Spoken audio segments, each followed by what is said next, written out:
오늘 성경에서는 감사의 이유가 분명히 있음을 우리에게 가르쳐 줍니다. 환경이 변해서 감사하는 것 아니라, 상황이 나아져서 감사하는 것이 아니라, 오직 예수 그리스도가 이 땅에 오셨다라는 그 사실 하나만으로도 우리는 충분히 감사할 수 있다라는 소식을 오늘 말씀은 우리에게 전해주고 있습니다. 10절과 11절은 어쩌면 인류 역사를 통틀어 가장 위대한 선언이라고 할 수도 있습니다. 밤중에 양을 지키던 목자들에게 천사가 나타나 외칩니다. 무서워하지 말라고, 너희를 위하여 구주가 나셨다라고 외칩니다. 여러분, 이 복음의 소식 누구를 위한 거예요? 너희를 위하여 나를 향한 하나님의 구체적인 사랑임을 믿으시기를 주님의 이름으로 축복합니다. 천사가 너희를 위하여 구주가 나셨다. 예수님의 탄생 2000여 년 전에 이스라엘이라는 먼 나라에서 일어난 남의 이야기로 끝나지 않고요, 바로 오늘 예배드리는 우리를 위하여, 나를 위하여 하나님이 직접 몸을 입고 찾아오신 실제적인 사건임을 믿으시기를 주님의 이름으로 축복합니다. 우리는 종종 이런 생각을 합니다. 하나님이 나 같은 사람에게 관심이 있을까? 예, 관심이 있습니다. 수많은 사람 중 한 명뿐인 나를, 어쩌면 지구의 수억 명의 사람이 있지만 그 중에 나를 기억하실까라는 의문이 들 때가 있습니다. 그러나 하나님은 우리를 반드시 기억하십니다. 여러분, 성탄은 하나님이 우리 한 사람 한 사람의 이름을 부르며 다가오시는 날이라는 것을 기억하셔야 돼요. 우리 인생의 가장 어두운 구석까지도 비추기 위하여 빛으로 이 땅에 오신 주님의 사건을 꼭 마음속에 품으시기를 주님의 이름으로 축복합니다. 그렇습니다. 예수님은 이 땅에 오실 때 구주로 오셨다라고 성경은 말합니다. 구주 곧 그리스도 주라 말하지 않습니까? 구주라는 말은 구원자라는 말입니다. 우리는 우리 스스로를 구원할 수 없는 존재들이에요. 돈이 우리를 죽음에서 건져주지를 못합니다. 아무리 돈이 많아도 죽음 앞에는 장사 없습니다. 명예가 우리의 마음의 죄책감을 씻어줄 수가 없습니다. 잠깐 덮어줄 수는 있을지 모르겠지만 그 죄책감은 씻어낼 수가 없는 거예요. 오직 우리 죄를 대신해서 죽으시고 다시 사신 예수 그리스도만이 우리를 죄와 사망에서, 그리고 인생의 모든 험으로부터 건져내실 수 있음을 믿으시기를 주님의 이름으로 축복을 합니다. 그래서 무질서한 인생이 질서를 찾고, 불행한 인생이 행복에 참된 의미를 발견하기를 주님의 이름으로 축복을 합니다. 천사는 이 소식을 가리켜 오늘 뭐라고 말합니까? 온 백성에게 미칠 큰 기쁨의 좋은 소식이다. 큰 기쁨이 뭡니까? 세상이 주는 일시적인 즐거움과는 차원이 다른 기쁨이라는 것이죠. 세상의 기쁨은 뭐예요? 조건부입니다. 내 통장에 잔고가 넉넉하면 기뻐요, 안 기뻐요? 왜 안 기쁜 것처럼 그러세요? 잔고가 늘어가면 기뻐요, 안 기뻐요? 기뻐요. 그건 사실이에요. 자녀가 좋은 대학 가면 기뻐요, 안 기뻐요? 기뻐요. 내 몸이 건강하면 기뻐요, 안 기뻐요? 기뻐요. 그런데 잔고가 줄어들면 기뻐요, 안 기뻐요? 슬퍼지는 거예요.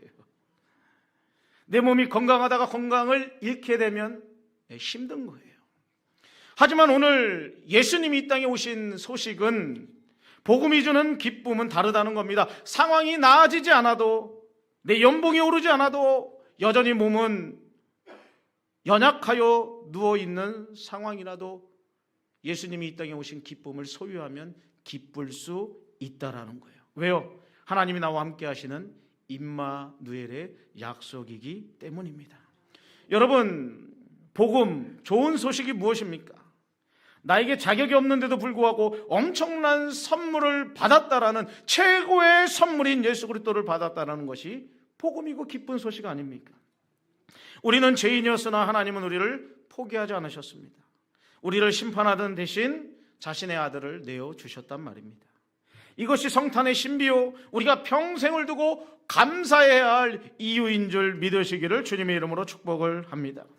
오늘 이 자리에 모인 우리 모든 온 세대에게 주님은 말씀하시는 거죠. 특별히 우리 어린아이와 청소년 여러분, 공부하느라 얼마나 힘듭니까?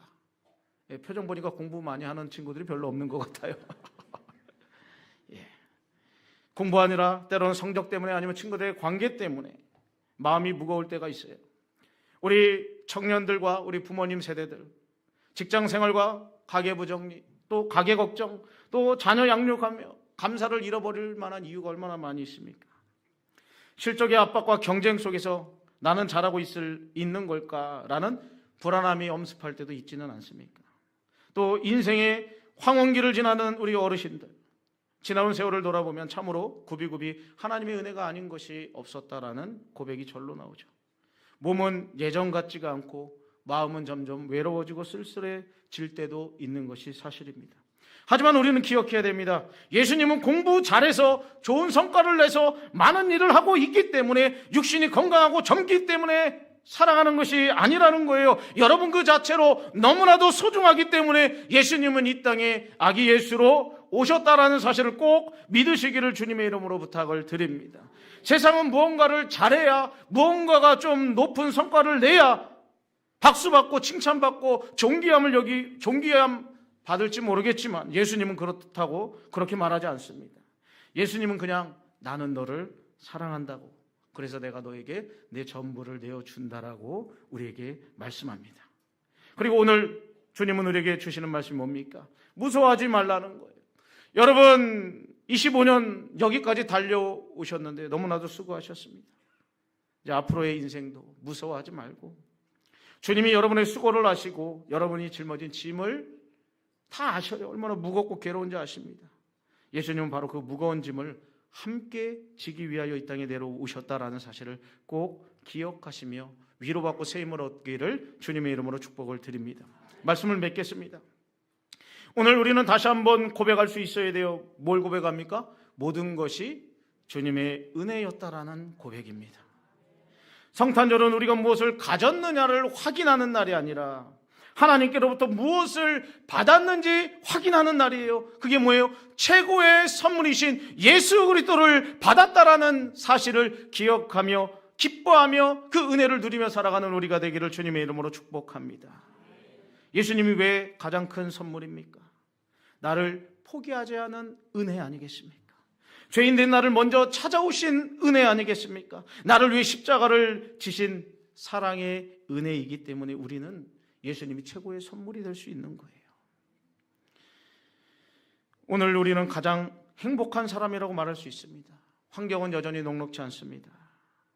내일 다시 출근해야 되고 일터와 전쟁과 같은 삶을 살아야 될지도 모릅니다. 그러나 우리 마음에 누가 계세요?